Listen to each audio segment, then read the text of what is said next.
Bonjour à toutes et à tous, lecture aujourd'hui du chapitre 26, Chamanisme et sorcellerie, du livre de René Guénon, Le règne de la quantité et les signes des temps. Chamanisme et sorcellerie. L'époque actuelle, par là même qu'elle correspond aux dernières phases d'une manifestation cyclique, doit en épuiser les possibilités les plus inférieures.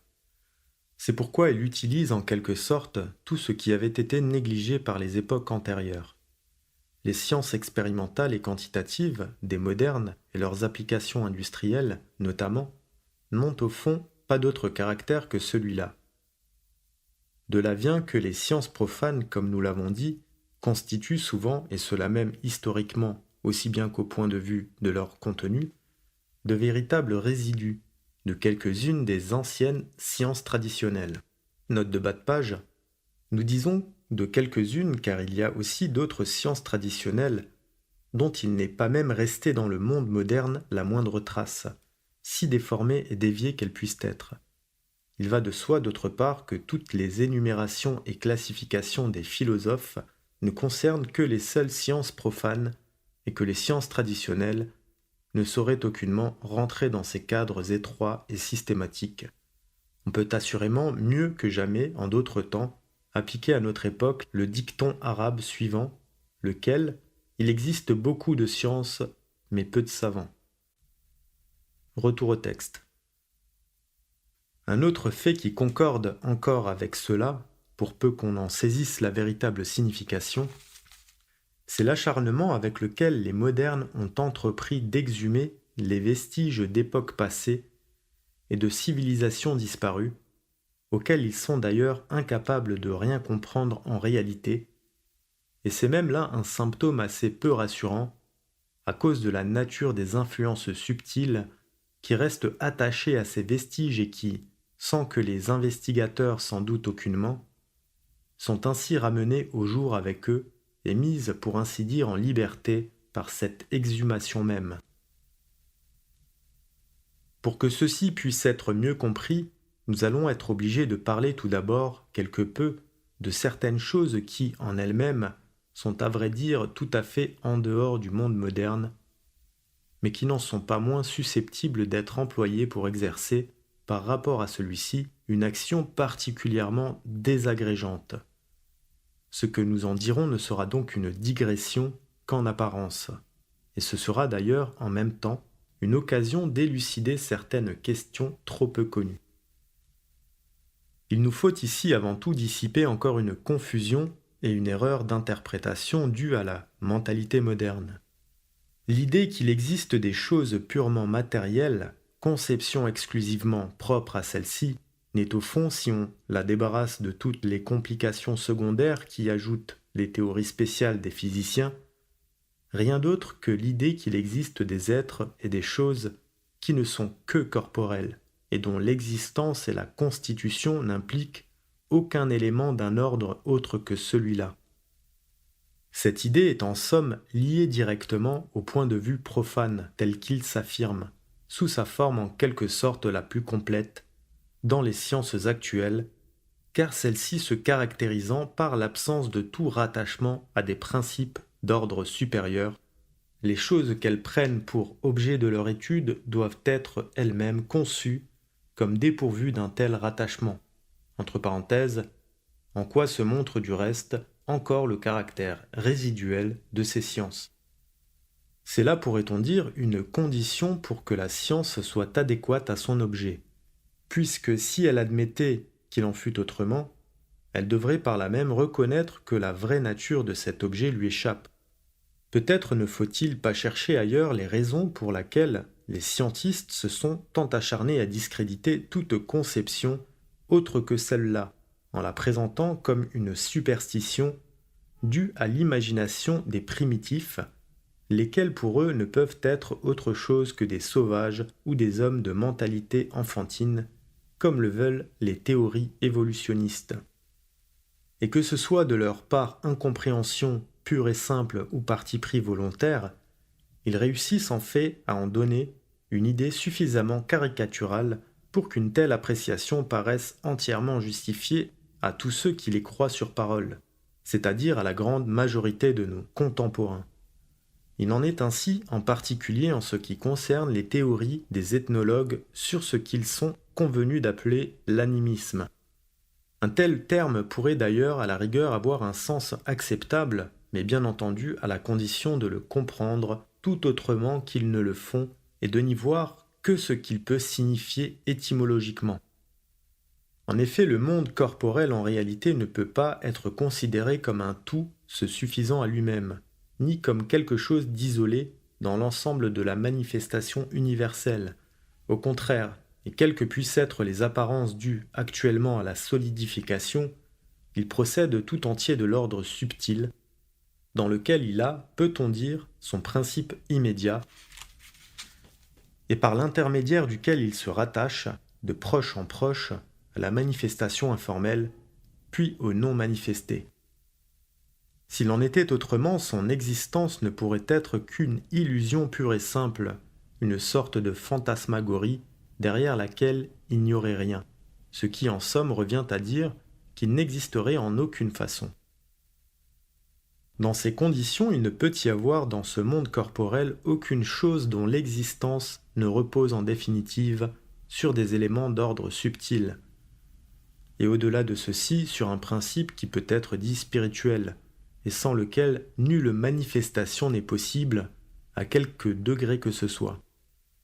Si nous nous en tenons à la considération des éléments subtils qui doivent être ainsi présents en toute chose, mais qui y sont seulement plus ou moins cachés suivant les cas, nous pouvons dire qu'ils y correspondent à ce qui constitue proprement l'ordre psychique dans l'être humain. On peut donc, par une extension toute naturelle et qui n'implique aucun anthropomorphisme, mais seulement une analogie parfaitement légitime, les appeler aussi psychiques dans tous les cas.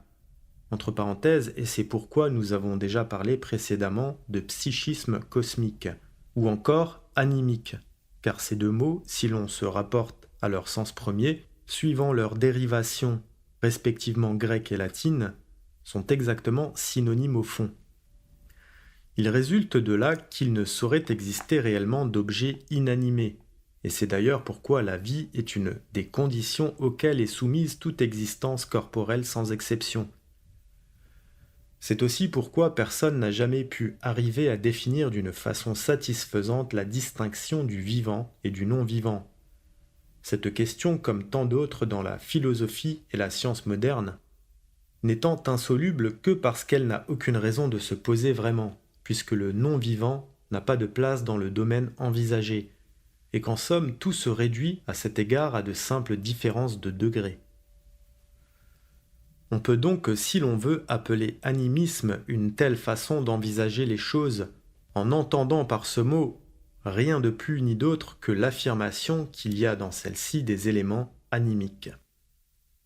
Et l'on voit que cet animisme s'oppose directement au mécanisme, comme la réalité même s'oppose à la simple apparence extérieure. Il est d'ailleurs évident que cette conception est primitive, mais tout simplement parce qu'elle est vraie, ce qui est à peu près exactement le contraire de ce que les évolutionnistes veulent dire quand ils la qualifient ainsi. En même temps, et pour la même raison, cette conception est nécessairement commune à toutes les doctrines traditionnelles. Nous pourrions donc dire encore qu'elle est normale, tandis que l'idée opposée, celle des choses inanimées, qui a trouvé une de ses expressions les plus extrêmes dans la théorie cartésienne des animaux-machines, représente une véritable anomalie, comme il en est du reste pour toutes les idées spécifiquement modernes et profanes. Mais il doit être bien entendu qu'il ne s'agit aucunement en tout cela d'une personnification des forces naturelles que les physiciens étudient à leur façon, et encore moins de leur adoration, comme le prétendent ceux pour qui l'animisme constitue ce qu'ils croient pouvoir appeler la religion primitive. En réalité, ce sont des considérations qui relèvent uniquement du domaine de la cosmologie et qui peuvent trouver leur application dans diverses sciences traditionnelles. Il va de soi aussi que, quand il est question d'éléments psychiques inhérents aux choses ou de forces de cet ordre, s'exprimant et se manifestant à travers celles-ci, Tout cela n'a absolument rien de spirituel. La confusion de ces deux domaines est-elle encore purement moderne, et elle n'est sans doute pas étrangère à l'idée de faire une religion de ce qui est science au sens le plus exact de ce mot. En dépit de leur prétention aux idées claires, héritage direct d'ailleurs du mécanisme et du mathématisme universel de Descartes, nos contemporains mélangent de bien singulière façon les choses les plus hétérogènes et les plus essentiellement distinctes. Maintenant, il importe pour ce à quoi nous voulons en venir présentement, de remarquer que les ethnologues ont l'habitude de considérer comme primitives des formes qui au contraire sont dégénérées à un degré ou à un autre. Pourtant, bien souvent, elles ne sont pas réellement d'un niveau aussi bas que leurs interprétations le font supposer. Mais quoi qu'il en soit, ceci explique que l'animisme, qui ne constitue en somme qu'un point particulier d'une doctrine, ait pu être pris pour caractériser celle-ci tout entière. En effet, dans les cas de dégénérescence, c'est naturellement la partie supérieure de la doctrine, c'est-à-dire son côté métaphysique et spirituel, qui disparaît toujours plus ou moins complètement. Par suite, ce qui n'était originairement que secondaire, et notamment le côté cosmologique et psychique, auquel appartient proprement l'animisme et ses applications, prend inévitablement une importance prépondérante. Le reste, même s'il subsiste encore dans une certaine mesure, peut facilement échapper à l'observateur du dehors, d'autant plus que celui-ci, ignorant la signification profonde des rites et des symboles, est incapable d'y reconnaître ce qui relève d'un ordre supérieur, pas plus qu'il ne le reconnaît dans les vestiges des civilisations entièrement disparues, et croit pouvoir tout expliquer indistinctement en termes de magie, voire même parfois de sorcellerie pure et simple. On peut trouver un exemple très net de ce que nous venons d'indiquer dans un cas comme celui du chamanisme, qui est généralement regardé comme une des formes typiques de l'animisme. Cette dénomination, dont la dérivation est d'ailleurs assez incertaine, désigne proprement l'ensemble des doctrines et des pratiques traditionnelles de certains peuples mongols de la Sibérie. Mais certains l'étendent à ce qui, ailleurs, présente des caractères plus ou moins similaires. Pour beaucoup, chamanisme est presque synonyme de sorcellerie, ce qui est certainement inexact, car il y a là bien autre chose. Ce mot a subi ainsi une déviation inverse de celle de fétichisme, qui lui a bien étymologiquement le sens de sorcellerie, mais qui a été appliqué à des choses dans lesquelles il n'y a pas que cela non plus. Signalons à ce propos que la distinction que certains ont voulu établir entre chamanisme et fétichisme, considérée comme deux variétés de l'animisme, n'est peut-être pas aussi nette ni aussi importante qu'ils le pensent. Que ce soit des êtres humains comme dans le premier ou des objets quelconques comme dans le second, qui servent principalement de support ou de condensateur, si l'on peut dire, à certaines influences subtiles, c'est là une simple différence de modalité technique qui en somme n'a rien d'absolument essentiel. Si l'on considère le chamanisme proprement dit, on y constate l'existence d'une cosmologie très développée et qui pourrait donner lieu à des rapprochements avec celle d'autres traditions sur de nombreux points, à commencer par la division des trois mondes, qui semble en constituer la base même. D'autre part, on y retrouve également des rites comparables à quelques-uns de ceux qui appartiennent à des traditions de l'ordre le plus élevé. Certains, par exemple, rappellent d'une façon frappante des rites védiques, et qui sont même parmi ceux qui procèdent le plus manifestement de la tradition primordiale, comme ceux où les symboles de l'arbre et du cygne jouent le rôle principal. Il n'est donc pas douteux qu'il y ait là quelque chose qui, à ses origines tout au moins, constituait une forme traditionnelle régulière et normale. Il s'y est d'ailleurs conservé jusqu'à l'époque actuelle une certaine transmission des pouvoirs nécessaires à l'exercice des fonctions du chaman, mais quand on voit que celui-ci consacre surtout son activité aux sciences traditionnelles les plus inférieures, telles que la magie et la divination, on peut soupçonner par là qu'il y ait une dégénérescence très réelle, et même se demander si parfois elle n'irait pas jusqu'à une véritable déviation à laquelle les choses de cet ordre, lorsqu'elles prennent un développement aussi excessif, ne peuvent que trop facilement donner lieu. À vrai dire, il y a à cet égard des indices assez inquiétants. L'un d'eux est le lien établi entre le chaman et un animal, lien concernant exclusivement un individu et qui par conséquent n'est aucunement assimilable au lien collectif qui constitue ce qu'on appelle, à tort ou à raison, le totémisme. Nous devons dire d'ailleurs que ce dont il s'agit ici pourrait en soi-même être susceptible d'une interprétation tout à fait légitime et n'ayant rien à voir avec la sorcellerie. Mais ce qui lui donne un caractère plus suspect, c'est que, chez certains peuples, sinon chez tous, l'animal est alors considéré en quelque sorte comme une forme du chaman lui-même, et d'une semblable identification à la lycanthropie, telle qu'elle existe surtout chez les peuples de race noire. Note de bas de page.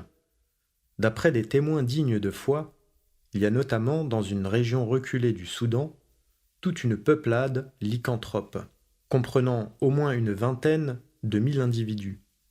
Il y a aussi dans d'autres contrées africaines des organisations secrètes telles que celle à laquelle on a donné le nom de Société du Léopard, où certaines formes de lycanthropie jouent un rôle prédominant. Retour au texte.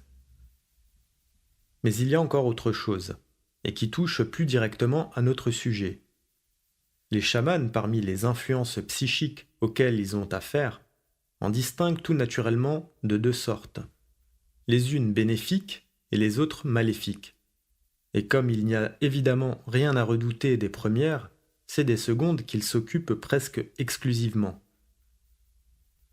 Tel paraît être du moins le cas le plus fréquent, car il se peut que le chamanisme comprenne des formes assez variées et entre lesquelles il y aurait des différences à faire sous ce rapport. Il ne s'agit d'ailleurs nullement d'un culte rendu à ces influences maléfiques et qui serait une sorte de satanisme conscient, comme on l'a parfois supposé à tort. Il s'agit seulement en principe de les empêcher de nuire, de neutraliser et de détourner leur action. La même remarque pourrait s'appliquer aussi à d'autres prétendus adorateurs du diable, qui existent en diverses régions. D'une façon générale, il n'est guère vraisemblable que le satanisme réel puisse être le fait de tout un peuple. Cependant, il n'en est pas moins vrai que, quelle qu'en puisse être l'intention première, le maniement d'influences de ce genre, sans qu'il soit fait aucun appel à des influences d'un ordre supérieur, et encore bien moins à des influences proprement spirituelles, en arrive par la force même des choses à constituer une véritable sorcellerie, bien différente d'ailleurs de celle des vulgaires sorciers de campagne occidentaux, qui ne représentent plus que les derniers débris d'une connaissance magique aussi dégénérée et réduite que possible, et sur le point de s'éteindre entièrement. La partie magique du chamanisme, assurément, a une toute autre vitalité, et c'est pourquoi elle représente quelque chose de véritablement redoutable à plus d'un égard. En effet, le contact pour ainsi dire constant avec ces forces psychiques inférieures est des plus dangereux. D'abord pour le chaman lui-même, cela va de soi, mais aussi à un autre point de vue dont l'intérêt est beaucoup moins étroitement localisé. En effet, il peut arriver que certains opérant de façon plus consciente et avec des connaissances plus étendues, ce qui ne veut pas dire d'ordre plus élevé, utilisent ces mêmes forces pour de toute autre fin, à l'insu des chamans, ou de ceux qui agissent comme eux, et qui ne jouent plus en cela que le rôle de simples instruments pour l'accumulation des forces en question en des points déterminés. Nous savons qu'il y a ainsi par le monde un certain nombre de réservoirs d'influence dont la répartition n'a assurément rien de fortuit, et qui ne servent que trop bien aux desseins de certaines puissances responsables de toute la déviation moderne. Mais cela demande encore d'autres explications, car on pourrait, à première vue, s'étonner que les restes de ce qui fut autrefois une tradition authentique se prêtent à une subversion de ce genre. Voilà, fin de la lecture de ce chapitre. Je vous remercie pour votre écoute. Je vous dis à très bientôt.